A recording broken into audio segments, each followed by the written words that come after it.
बतौर एडवोकेट अचानक ले पूरा रायपुर के एक्सेस आ गए। जत का काम महिला आयोग के हुए है तेन काम पूरा देश में कोनो आयोग में नहीं हुए। घरवाली बन के नाव ज्यादा आगे बढ़ा था, तो वो लीडरशिप के कहाँ कमी हो जाता। मैंने कभी किसी से डर के दब के काम तो जिंदगी में नहीं किया। तात्यापारा का जो हिस्सा है वहाँ पे एक कहानी भी चलता है कि आपका घर उधर है। हाँ। इस नाम से वो रुका। सैलून वाले नाई लोग थे, 1-1 करोड़ का सुन के ही हार्ट अटैक में 2 लोग मर गए। तेली बांधा जो तालाब है ये पूरा एक सबसे बड़ा स्लम था रायपुर में। पत्नी पीड़ित पतियों का संघ।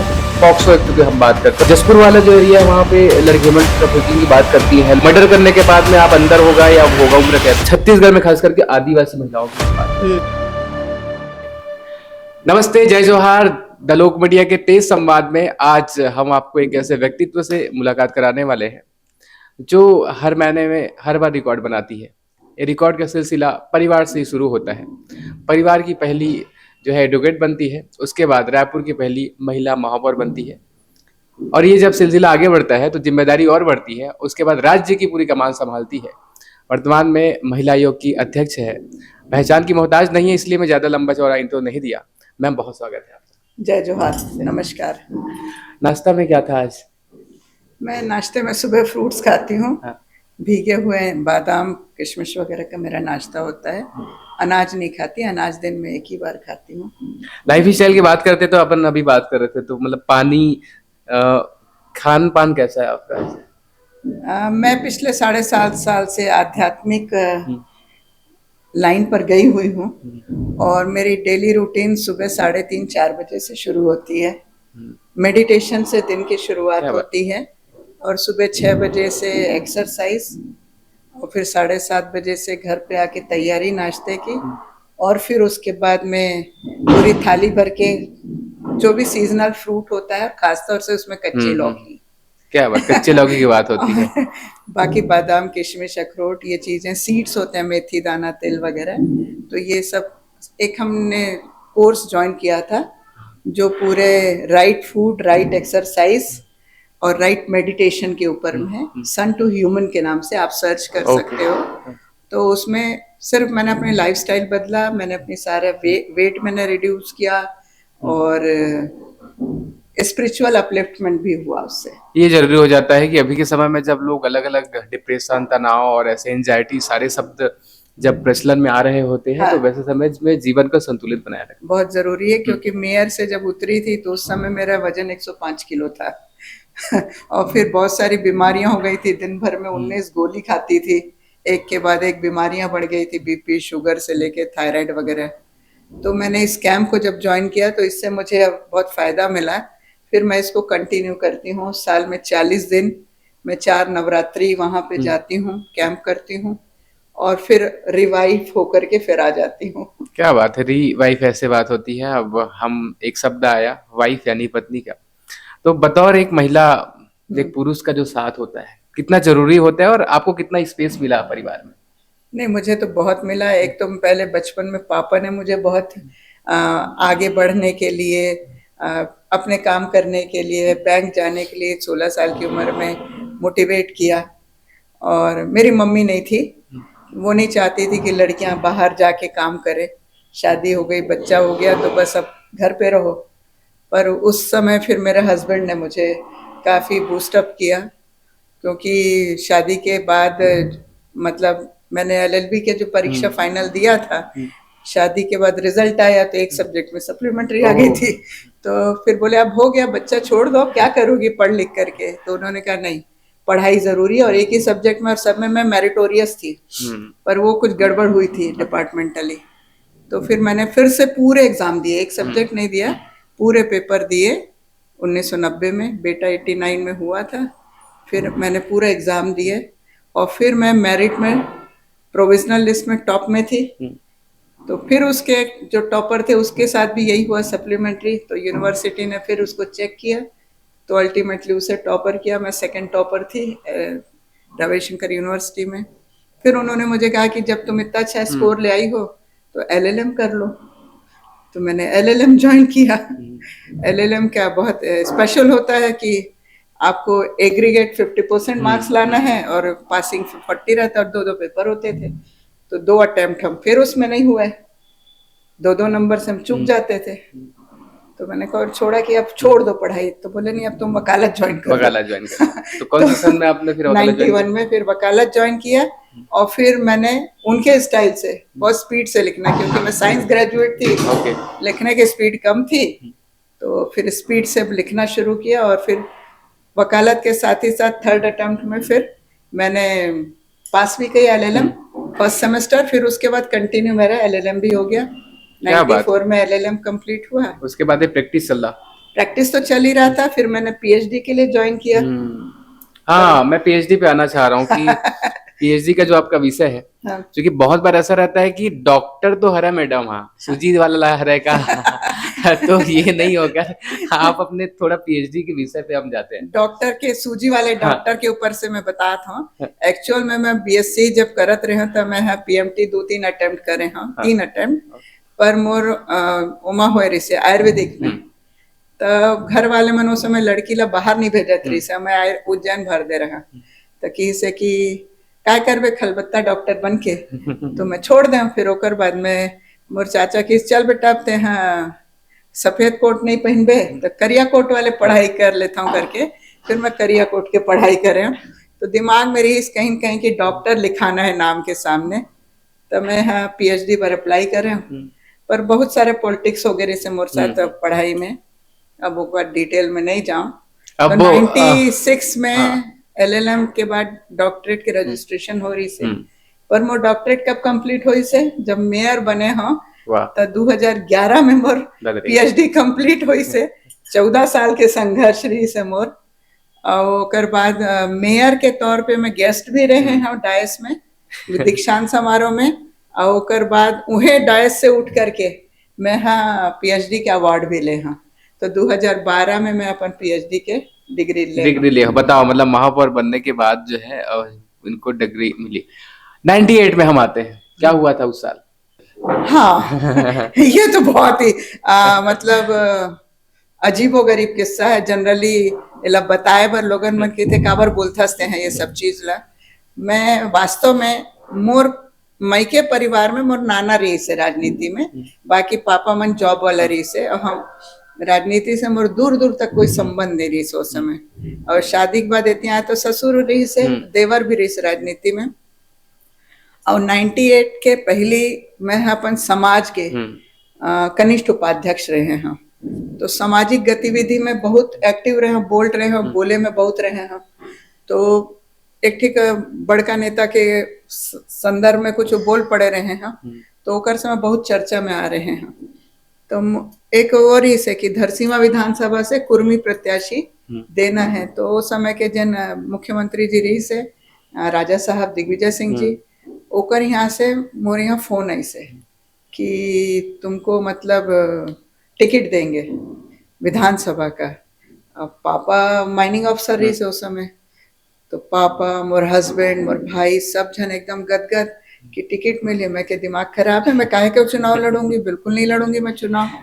तो मूला धर के मन गाड़ी में बिठार के ले गए। तो इन समय सत्यनारायण शर्मा जी और चरणदास महंत जी है फूलसोल रही छत्तीसगढ़ के, तो सर्किट हाउस जिन आजकल राजभवन है, राजभवन, अच्छा वो पहली सर्किट हाउस रहे, तो पहली सर्किट हाउस रही से, तो वहाँ मोला मिले बर जाना रही से। तो मन मोला लेके क्या आवे, और वो स्कूल है ना, स्कूल के सामने गाड़ी रोकवा दो, गेट अंदर घुसे पहले रुक फिर मैं जाबो इसे करके। तो कहे चल ना भाई, वो देखो एक छन जाते धोती वाला, एक नंगे पांव जाते, एक पजामा वाला जाते, तेकर मन से इतना ज्यादा पढ़े लिखे हस, और ते विधानसभा जाबे तो ते हाँ प्रदेश भर ते कहूँ कुछ कर सकता, बोल सकता।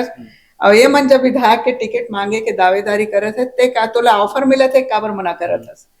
तो वो सीन मोर संग 7 दिन चलिस, मैं 7 दिन वही मेरे लिए लौटा लो गाड़ी।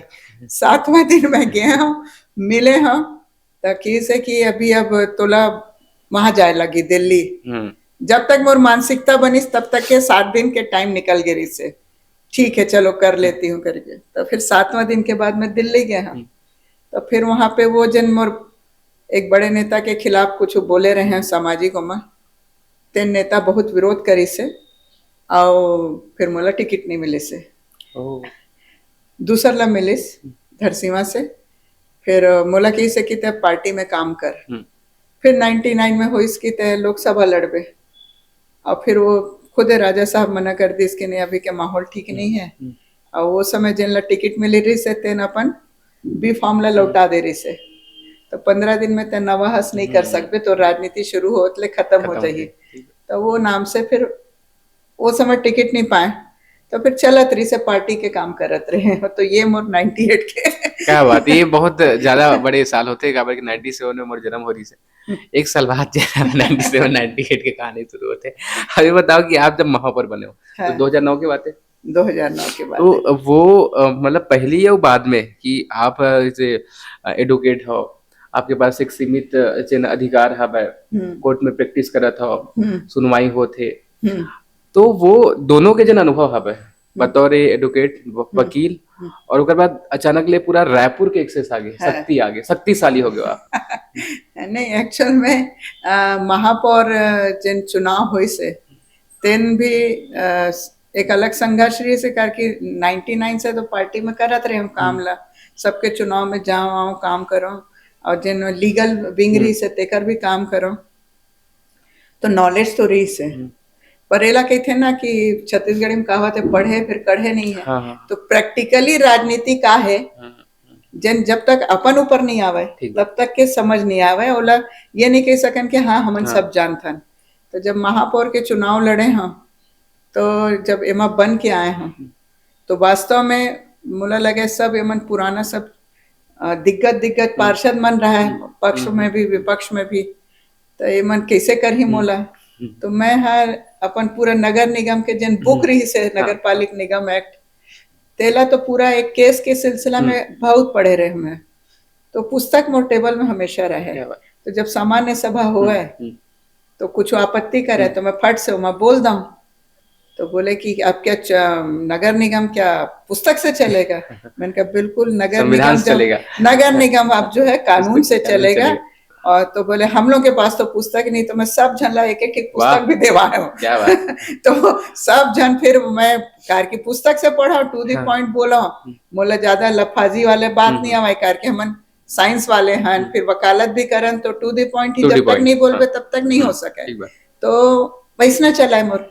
तो वैसे कर करके शुरू के 4-6 महीना बोला बहुत परेशान करी सेती होती ले, फिर बाद में सब लाइन पे आ गए रही ने।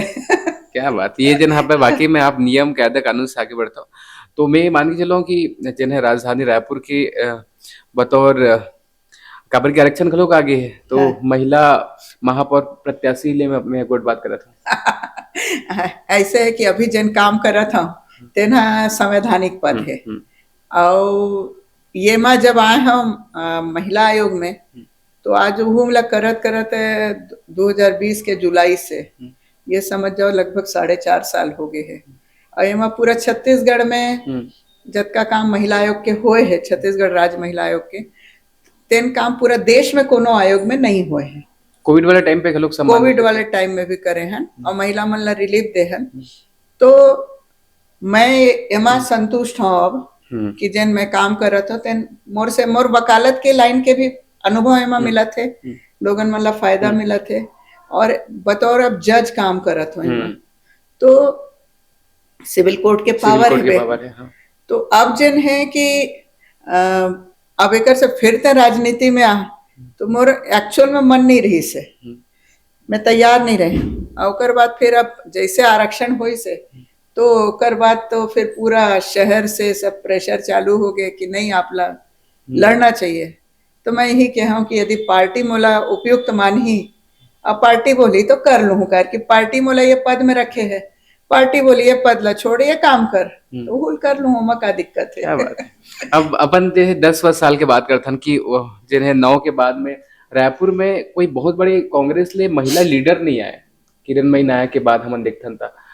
तो वो का है कि कैसे, मतलब या आप महिला आयोग में हबो, अभी एक आपके बयान फिर चर्चा में आई से कि अभी हम देखा कि महापौर के लिए जिन नेता मन के जिन पे वाइफ के घरवाली मन के नाव ज्यादा आगे बढ़ा था, तो वो लीडरशिप के कहाँ कमी हो जाते कि आज जब विकल्प के खिलाफ हम बात कर रहे थे तो किरणमयी नायक के सुरदार थे। एक्चुअल में बात यह है कि जब मैं चुनाव लड़ी थी 2009 में, तब भी ये बात आई थी जी।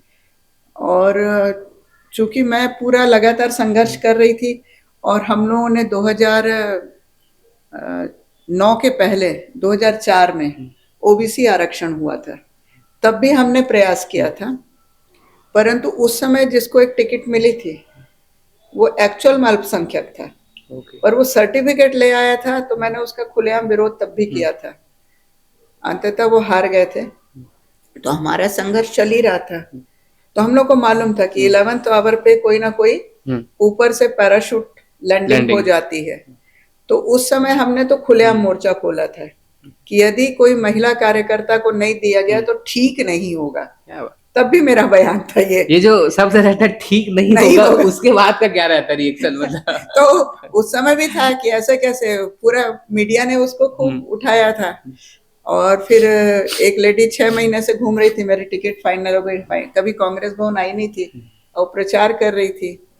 तो फिर हम लोगों ने तो बिल्कुल उस समय जितनी महिला नेत्रियां थी, क्योंकि जो भी पार्टी हो, मैं ये नहीं कहती कि कांग्रेस या बीजेपी, अमूमन दोनों ही पार्टी में होता है कि झंडा डंडा खाने वाली महिलाएं संगठन से जुड़ी महिलाएं होती है।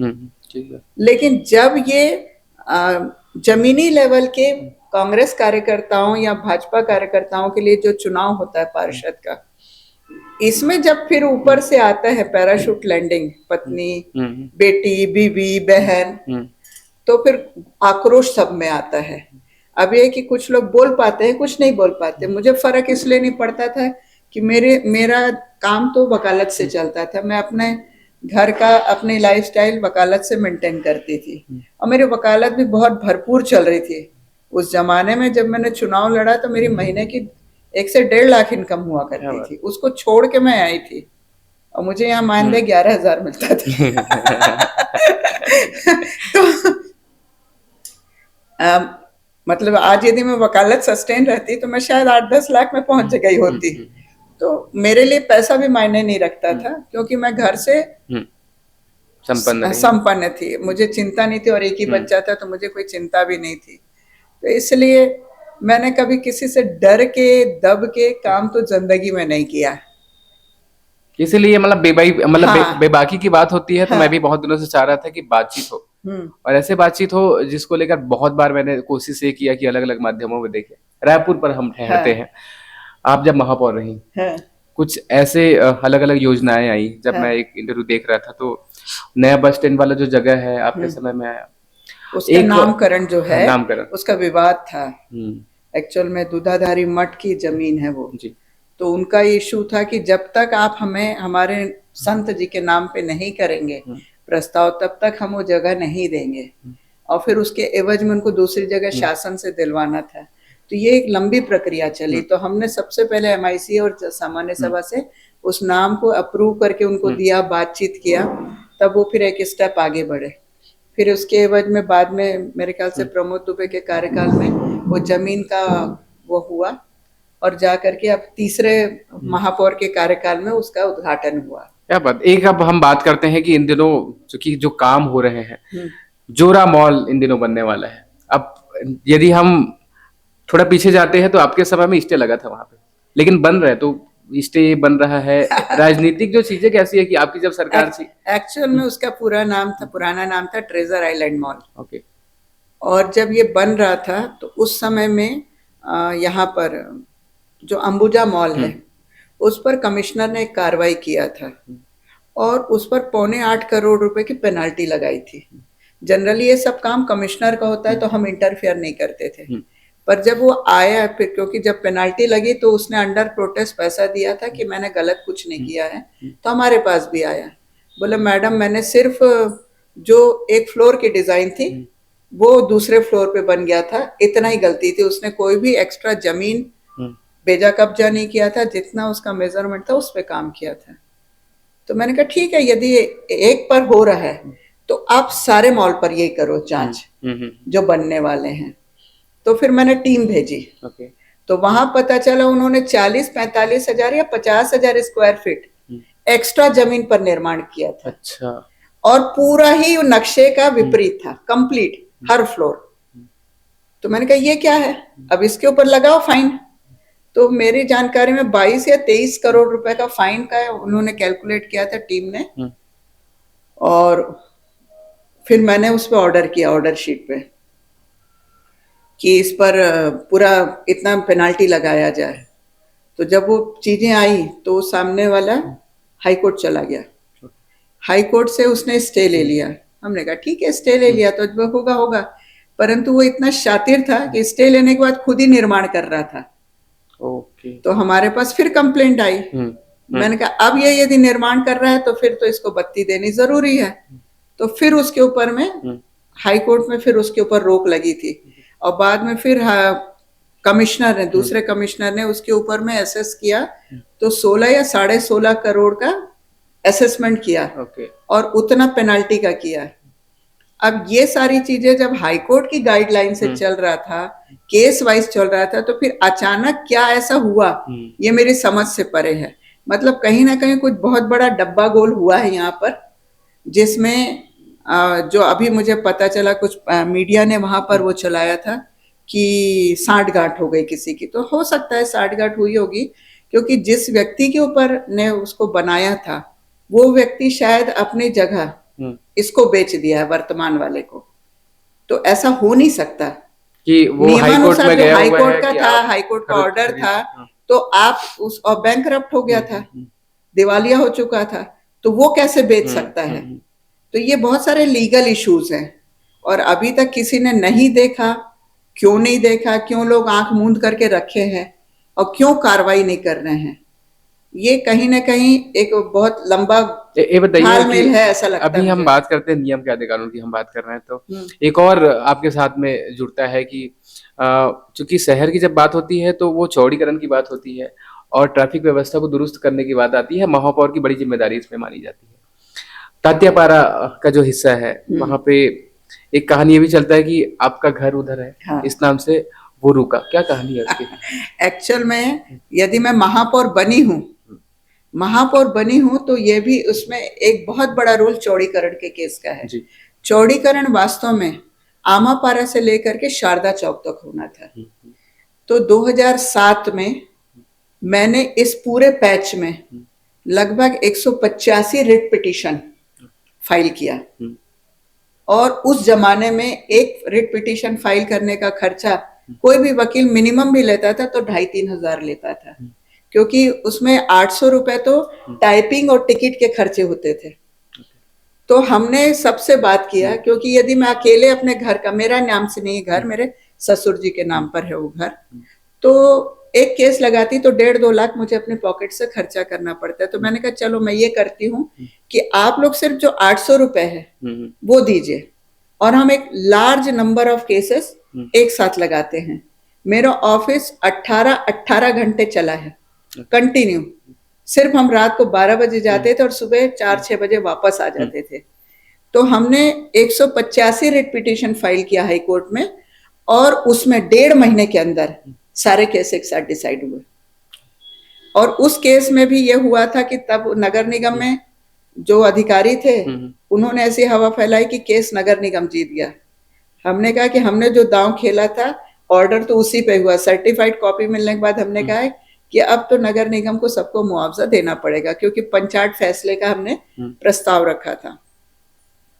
हुआ ये कि उस मामले में आमापारा से आजाद चौक का 2 फेज में चौड़ीकरण हुआ और लगभग 100 करोड़ रुपए उस समय पूरे खर्च हुए थे मुआवजा देने, सड़क बनाने, सब में। 2 लोग तो सैलून वाले नाई लोग थे, 1-1 करोड़ का सुन के ही हार्ट अटैक में 2 लोग मर गए।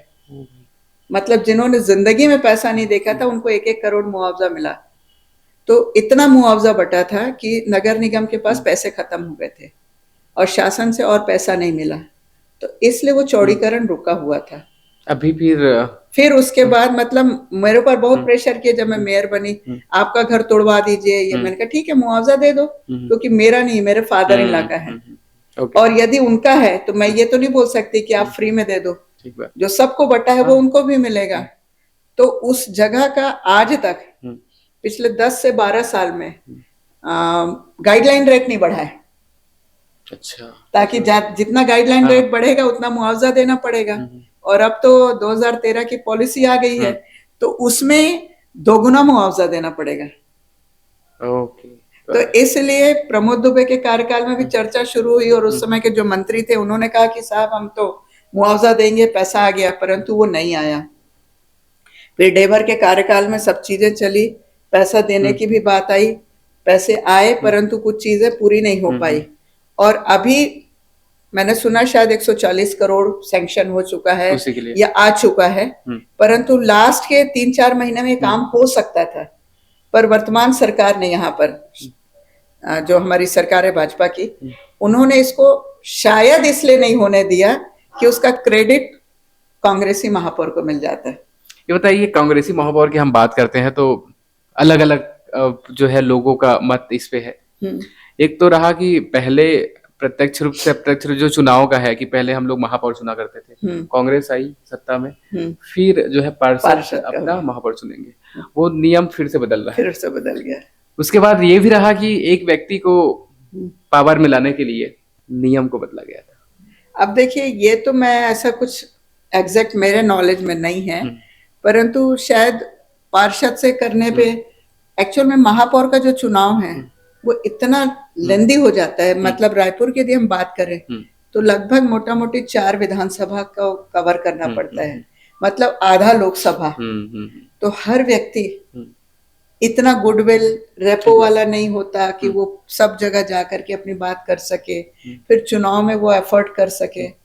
शायद ऐसे कुछ कारण थे जिनकी वजह से पार्षद वाला, क्योंकि उसके पहले भी पार्षद से ही होते थे। सिर्फ 2 चुनाव या 3 चुनाव हुए हैं डायरेक्ट इलेक्शन के, और नहीं तो शुरू से आज तक के पार्षद से ही महापौर बनाने का चलन था। अच्छा, और अभी हम बात करेंगे कि आपके कार्यकाल में भी कुछ ऐसे तालाब है, क्योंकि रायपुर की हम बात करते हैं तो किसी भी शहर की बसाहट नदी या तालाब का बहुत ज्यादा महत्व रहा है। अब तो मतलब पट ही रहा है। बूढ़ा तालाब की हम बात करते हैं, आप भी रहे, बहुत सौंदर्यीकरण हुआ, अभी इस वाले में भी हुआ। तेली बांधा का मैं उल्लेख करूंगा, मरीन ड्राइव नाम किसने दिया? ये बहुत अच्छा सवाल है। एक्चुअल में मैं आपको बताऊं, इसकी जानकारी मुझे नहीं लगता है कि आम जनता को है। तेली बांधा जो तालाब है ये पूरा एक सबसे बड़ा स्लम था रायपुर में।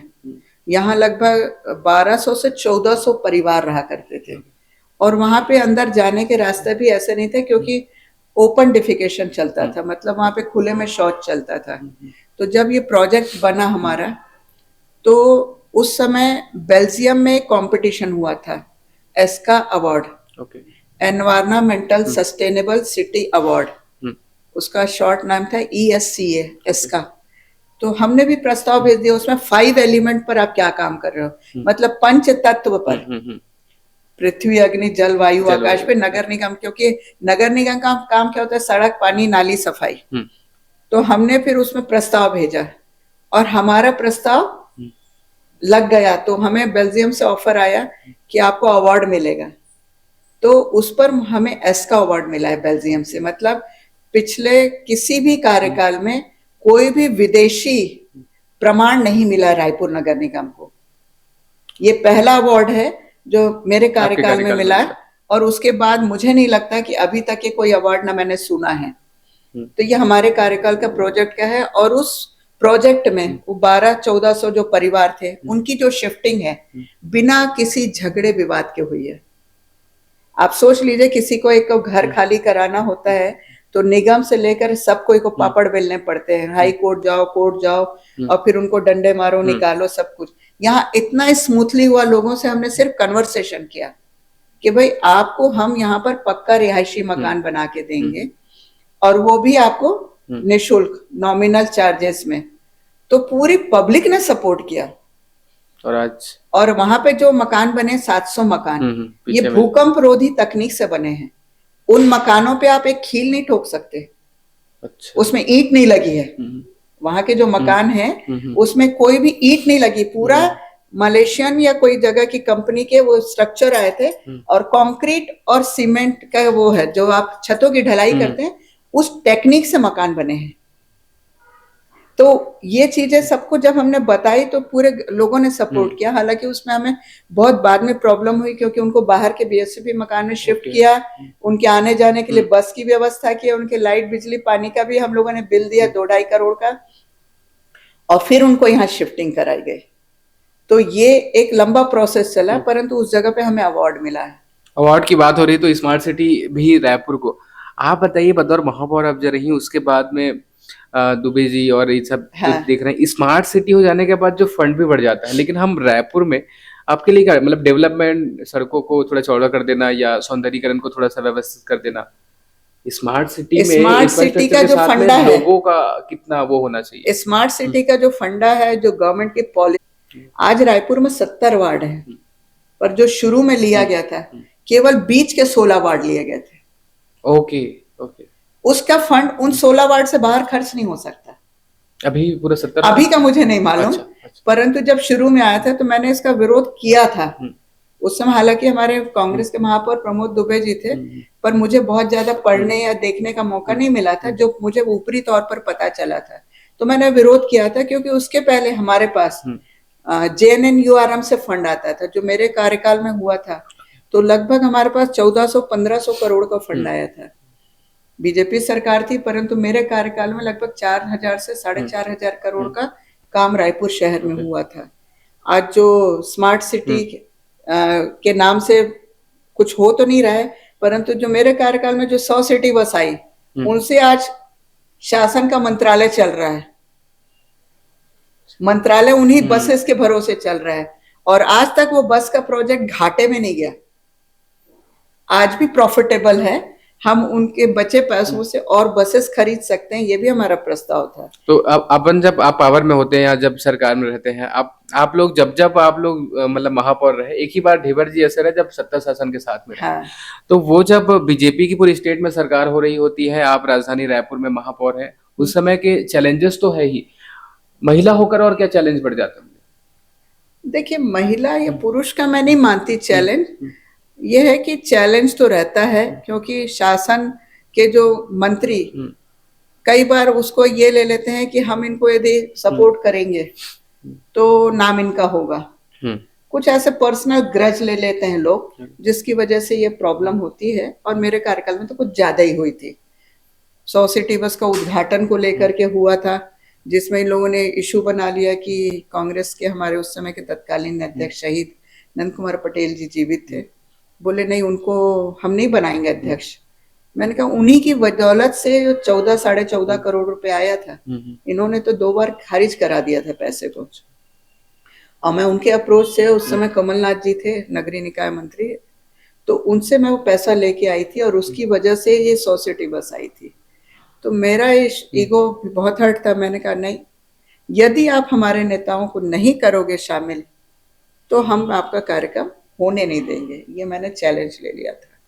डर मुझे भी लगा उस समय, बोल तो दिया है ओपनली मीडिया के सामने, होगा कैसे, पर बहुत बवाल हुआ उसमें। आप मीडिया में भी वोकल रहती हैं, जैसे बीच में एक वो चला कि महिला विरोधी बयान आप देती हैं महिला आयोग के अध्यक्ष रहते रहते। एक बार एक केस था जिसमें मतलब ये था कि जो है कानूनों का जो है दुरुपयोग को लेकर बात हो रही थी, महिला विरोधी है किरणमयी नायर ऐसे। देखिए ऐसा है, जब मैं ऐसा कोई बयान देती हूँ तो कोई पर्टिकुलर एक महिला ही कहेगी कि मैंने महिला विरोधी दिया, और 99% महिलाएं कहेंगी कि बिल्कुल सही कहा। एक बयान दिया था मैंने, क्योंकि अभी के समय में ऐसे हमारे पास केसेस आ रहे हैं जिसमें महिलाएं अपनी सहमति से इलीगल रिलेशन में रहती हैं, जिसको आज लिव इन कहा जाता है, और जब वो उनका रिश्ता ब्रेकअप होता है तो वो फिर 376 की रिपोर्ट लिखाती हैं।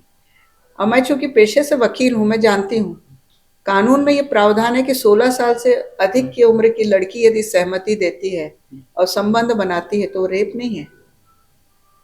तो क्या गलत कहा मैंने?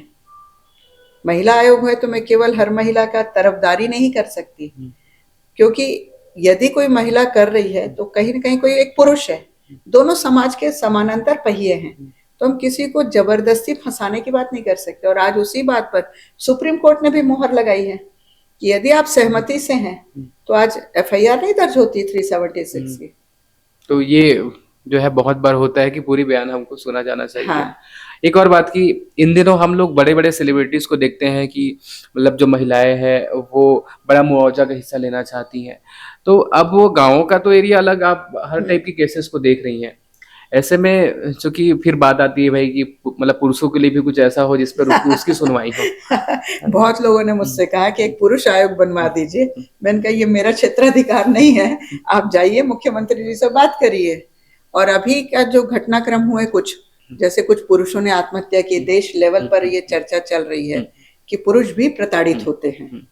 मैं जब महापौर थी उस समय या उसके पहले एक यहाँ संघ बना था, पत्नी पीड़ित पतियों का संघ, उसमें भी मुझे बुलाया जाता था। इसलिए मैं जानती हूँ। और मेरा जो पीएचडी का टॉपिक है वो टॉपिक भी यही है, दहेज प्रताड़ना से संबंधित कानूनों का आलोचनात्मक अध्ययन।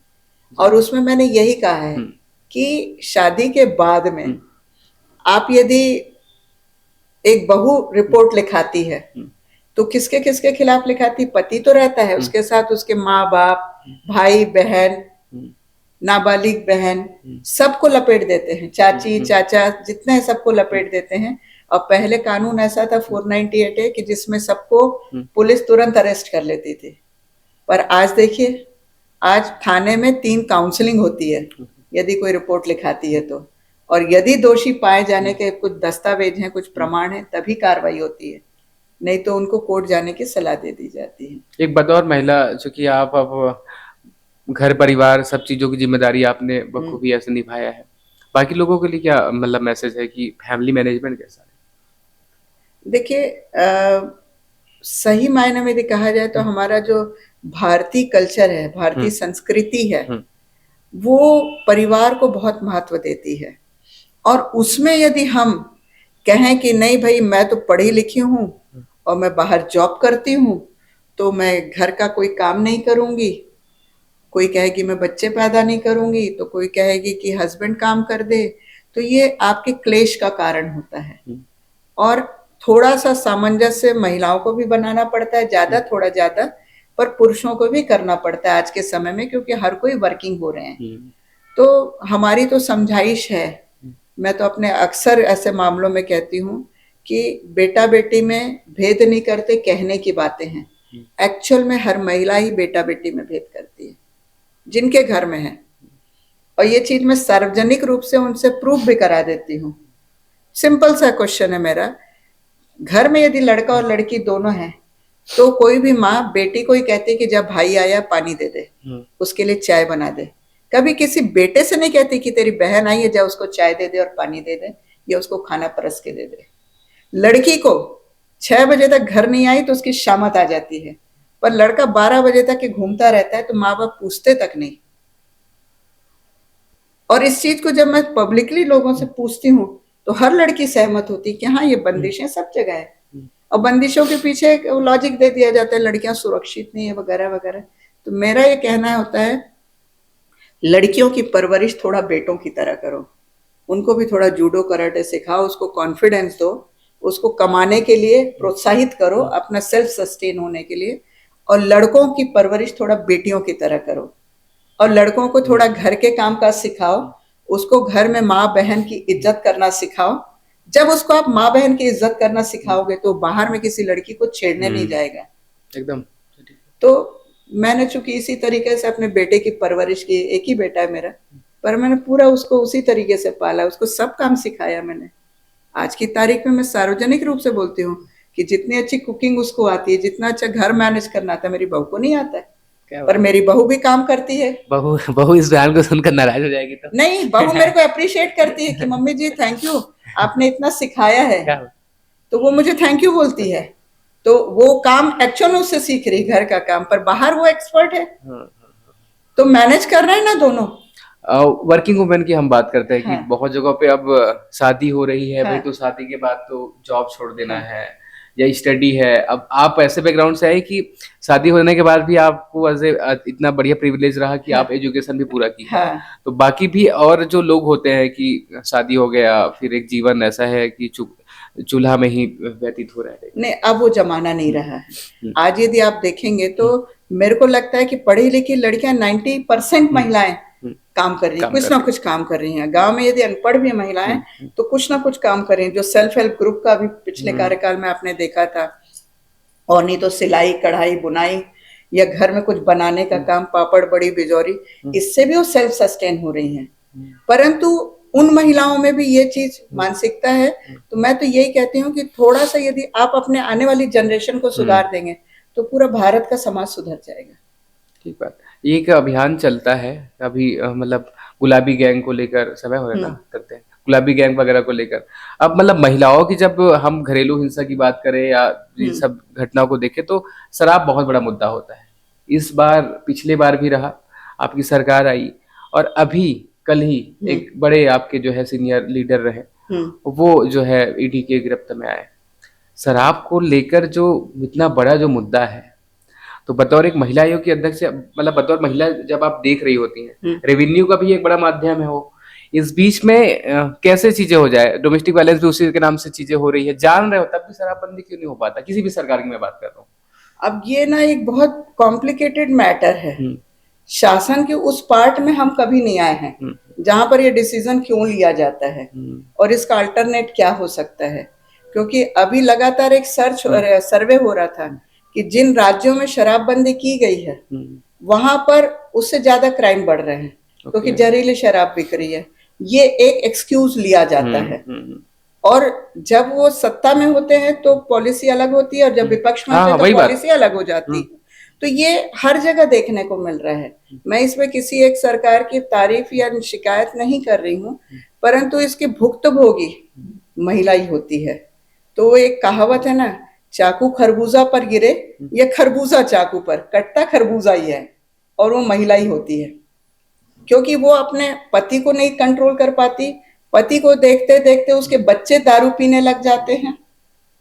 और आज की तारीख में मैं तो अभी महिला आयोग में एक केस भी मैंने देखा जिसमें लड़की जो थी वो ड्रिंक कर रही थी, उसकी फोटोज थी। तो जब मैंने उससे कहा कि ये तुम्हारी फोटो है, एकदम स्लीवलेस टॉप, शॉर्ट पैंट और हाथ में बियर की बोतल और सिगरेट के छल्ले उड़ाते हुए फोटो थी। उन्होंने कहा कि साहब ये है इसका कैरेक्टर और इसी की वजह से हमारा प्रॉब्लम हो रहा है। उस लड़की ने वहीं भरी कोर्ट में कहा, ओ महिला आयोग थोड़ा स्मार्ट बनो। ओके।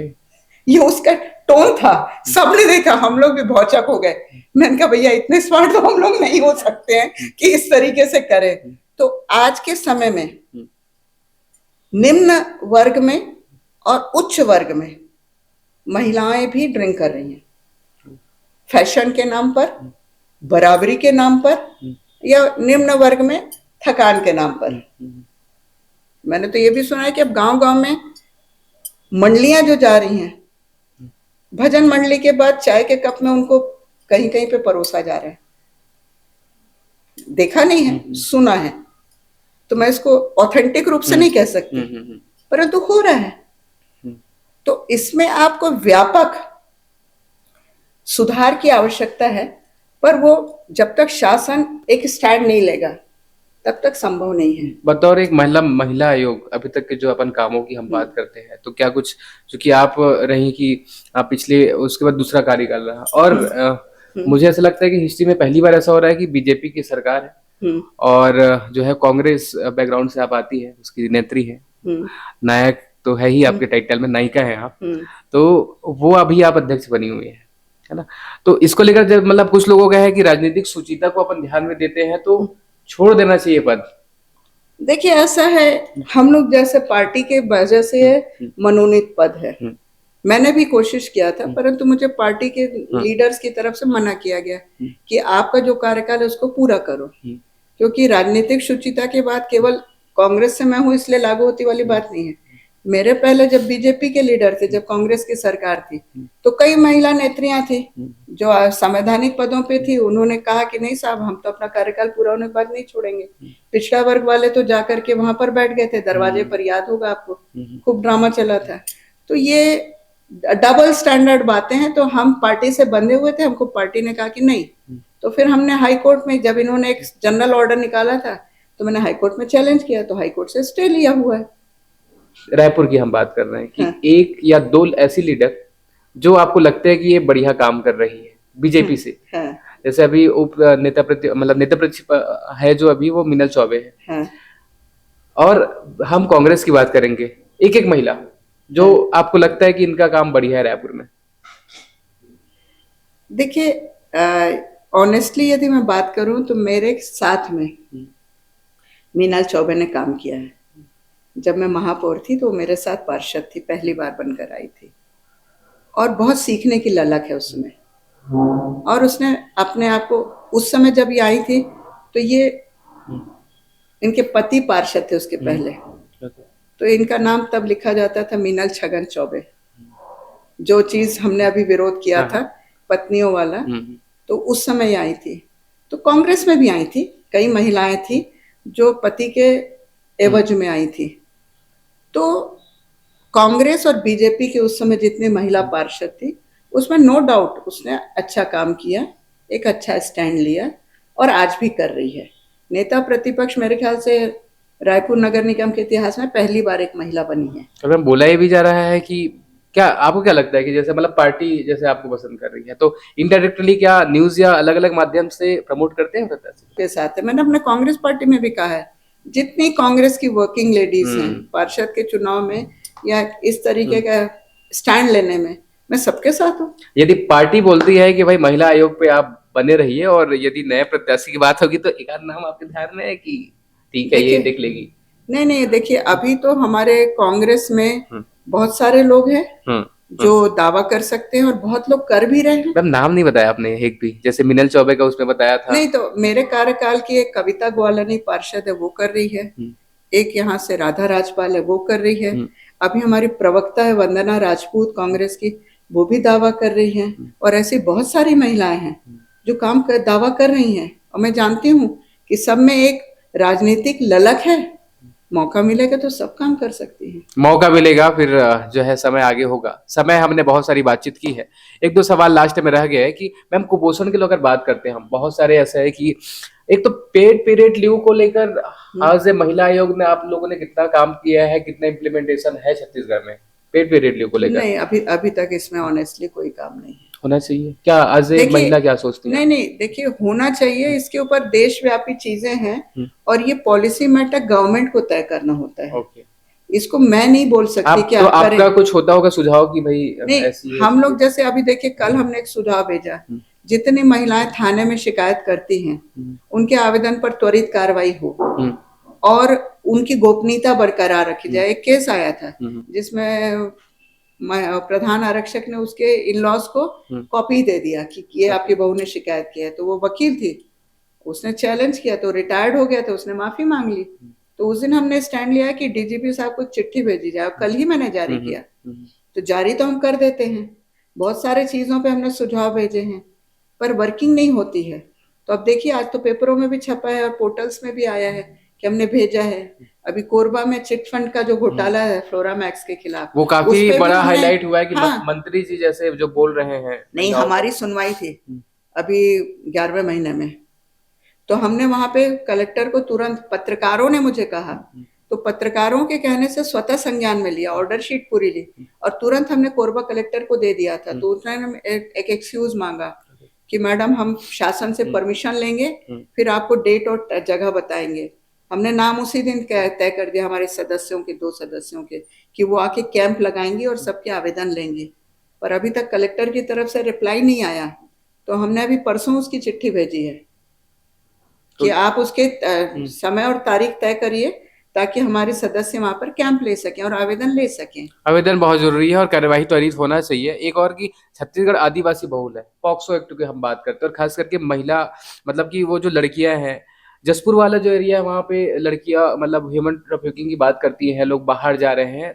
तो इस पर ओवरऑल हम जब बात कर रहे होते हैं, जिला प्रशासन या सरकार या बतौर महिला आयोग, महिलाओं की जब मुद्दों की बात होती है छत्तीसगढ़ में, खास करके आदिवासी महिलाओं की बात करते हैं, तो कैसे केसेस आते हैं और वो आप लोग कैसे क्विक उस पर?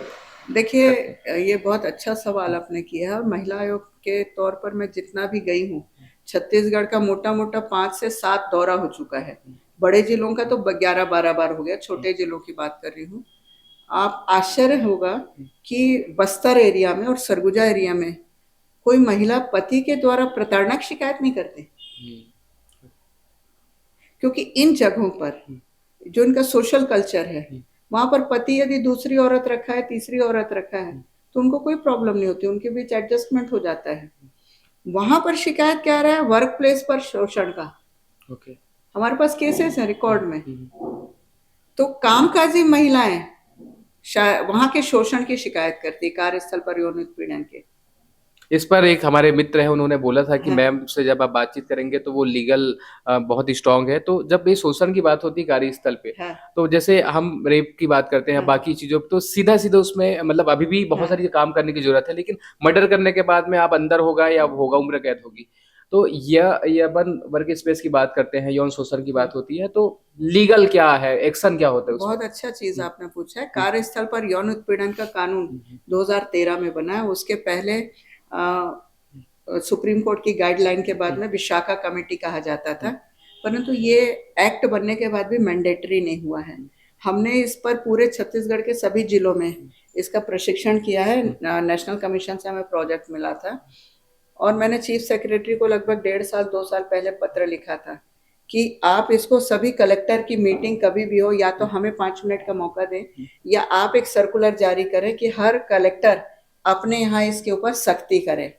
और मैं जितने भी जगह जाती हूँ, कलेक्टरों से मीटिंग होती है, तो मैं उनको भी ये चीज बोलती हूँ कि आप अपने जिले में सख्ती करें, क्योंकि उसमें पावर कलेक्टर के पास है कि यदि किसी भी वर्क प्लेस पर जहाँ 10 या 10 से अधिक कर्मचारी काम करते हैं और महिलाएं हैं, तो वहां उनको एक कमेटी बनाकर रखनी पड़ेगी और उनके ऑफिस के फ्रंट डोर के सामने उसका डिस्प्ले होना अनिवार्य है। उसमें शासकीय, अर्धशासकीय, गैर शासकीय, उद्योग, हॉस्पिटल, मॉल, सभी जगहों पर आपकी एक टीम बननी चाहिए। उसके अध्यक्ष का नाम और नंबर और बाकी 4 सदस्यों का नाम और नंबर डिस्प्ले होना अनिवार्य है।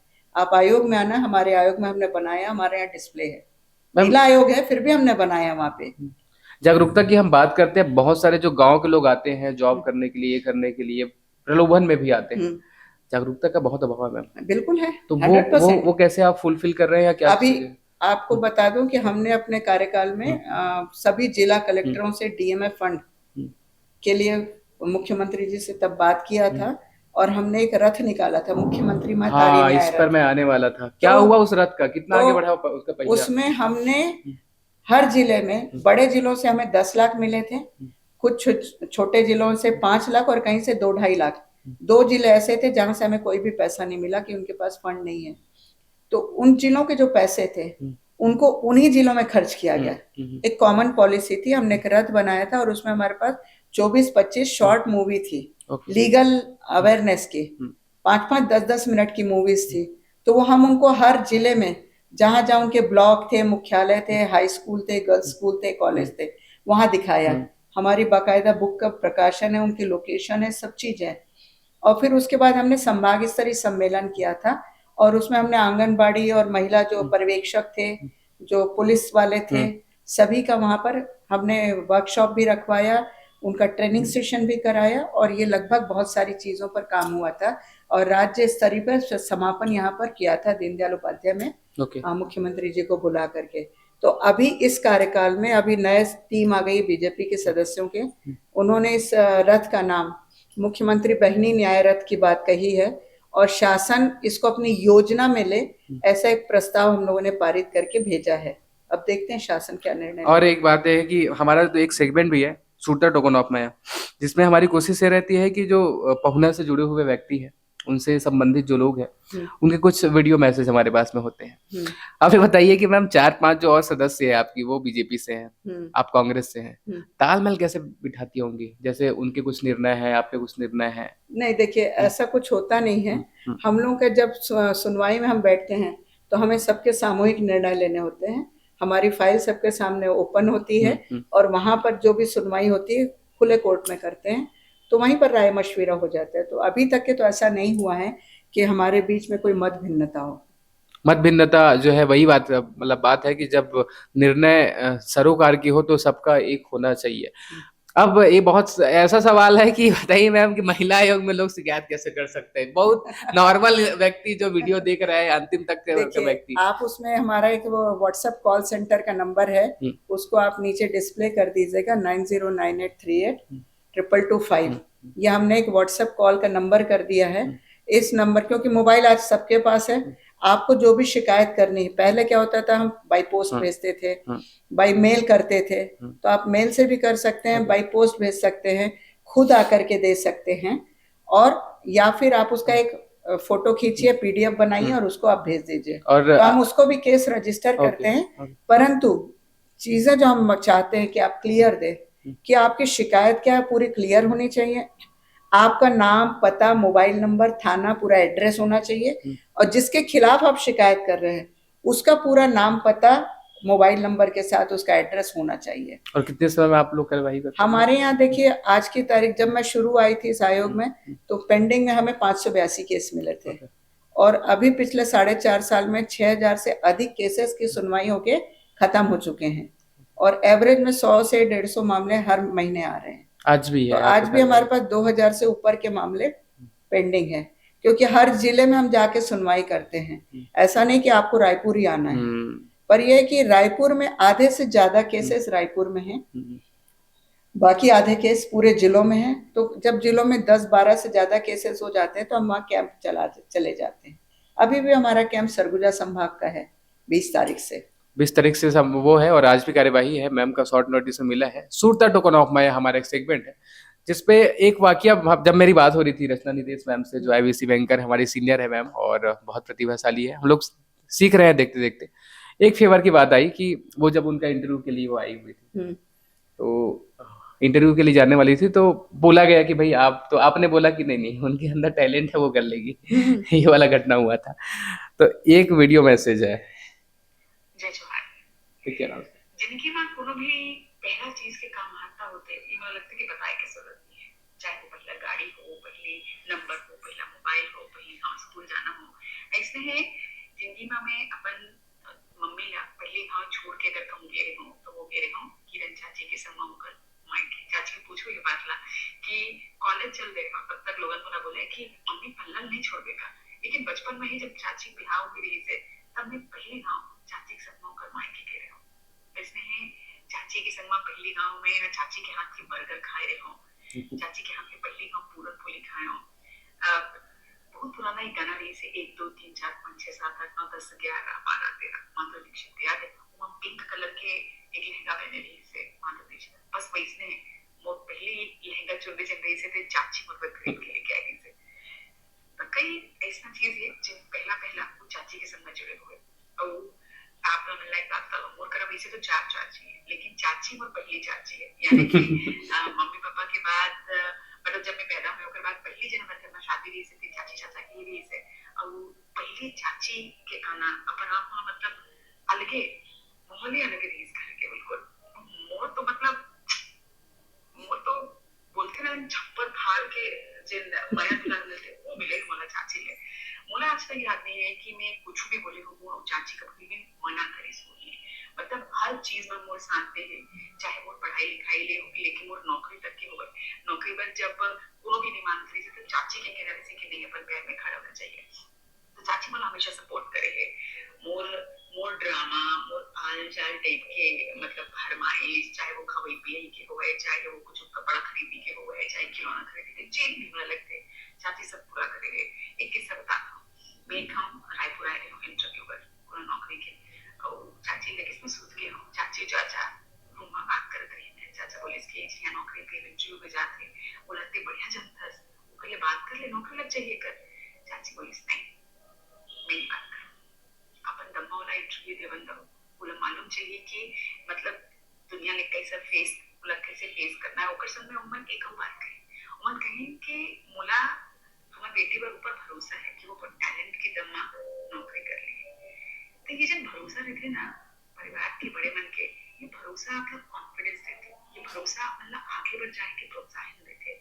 और वो रात ना चाची लगी इसकी शायद मैं सोच चुकी हूँ, लेकिन मैं सोचे नहीं आपके वो जो कॉन्फिडेंस बारी से ना कि मोर घर के बड़का मन के सियान मन के मोर पर भरोसा है, तो मतलब कुछ करके दिखाना है। तो ये भरोसा जब देती ना तेरी ही तरह ले आते, सामने में बोल के लेकर आते तुम पर भरोसा करता, ये एक अलग बात होती है। और आपन के पाछू के अगर कोनो आप पर भरोसा करते तो ये बहुत बड़ी बात होती है। तो वो भरोसा बोला हमेशा जिंदगी में आगे बढ़े के प्रेरणा जैसी देने से एक संगे दुनिया जानते चाची लाइफ लॉयर के रूप में, महिला आयोग के अध्यक्ष के रूप में, महापौर के रूप में, छत्तीस मतलब रायपुर के प्रथम महापौर के रूप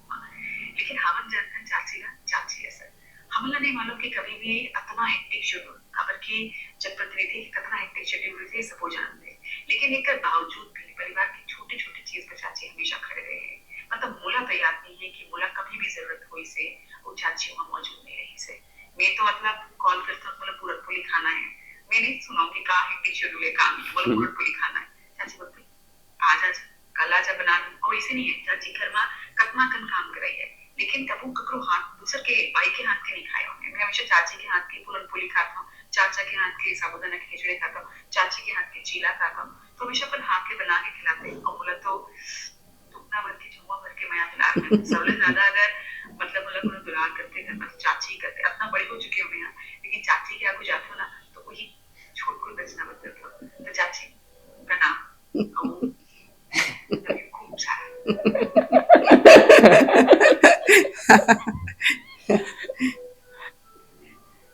ये हमारे श्रोता टोकन ऑफ माया सेगमेंट है, मतलब हम बहुत बार भावुक हो जन का पर हाँ। ये मैसेज ला पहली बार हम मतलब सही बात है।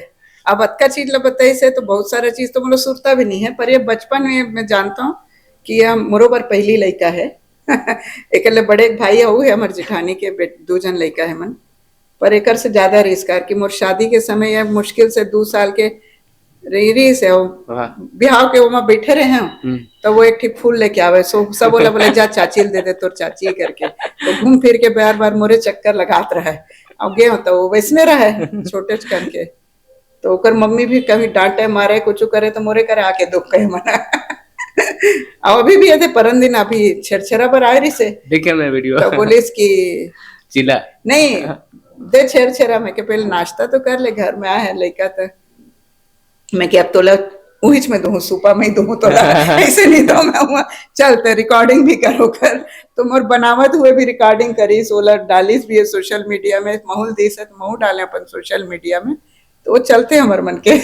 बताऊं मैं बताऊं कि जना भाई ये दूसरे साल के छेड़छेड़ा रही सब है, हाँ। पिछले साल 51 रुपए दरी से इस बार 101 रुपए दरी से, तो मतलब ऑनलाइन पैसा भेजते छेड़छेड़ा के। तो नहीं अभी 500 रुपए दे भाई मैं बोला जान के तरफ से दे है ना बोला जे रहा 101 रुपए दरी से। अच्छा अच्छा आगे तो मैं वैसे क्या है लगातार बढ़ा था भाई, हाँ। जन 51 ले 101 हुई से नहीं वो तो बाकायदा वो मैं क्यूआर कोड भी डालिस फैमिली में, एक जन कोनो वाला तुरंत ओकर क्यूआर कोड में पैसा भी भेजी से, बोले आज दिन भर में मैं अपन महीना भर के सैलरी निकाल लूं संगवारी हो जैसे ये हम लोग जो बातचीत किए हैं तेज संवाद के माध्यम से, एक ऐसी विदुषी महिला से स्त्री से हम संवाद कर रहे थे जो हर महीने में हर जगह पे अपना 100% देते आई है, और घर परिवार की बात हुई सभी तरीके से हमने बातचीत की है। और लीगल जब हम बात कर रहे थे तो बहुत सारी पहलू रहती है कि पहली बार के संवाद में कितना विषयों को हमने स्पर्श कर पाया होगा, क्योंकि रील के जमाने में रियल इंटरव्यू आप कितना समय तक देख सकते हैं, ये भी बड़ी बात होती है। मैम आज आपका समय मिला और बहुत धन्यवाद, और बताएं कि आज का संवाद कैसा लगा आपको। बहुत बहुत धन्यवाद आपको, और बड़ा इनफॉर्मल रहा तो मुझे भी बहुत मजा आया, पर आज मेरा सुनवाई है इसलिए मैं ज्यादा देर नहीं तो मैं शायद और बहुत देर बैठ सकती हूँ। बिल्कुल, और कभी होगी संवाद, और मैंने हमारे कैमरे के पीछे में सबका बहुत धन्यवाद। धन्यवाद।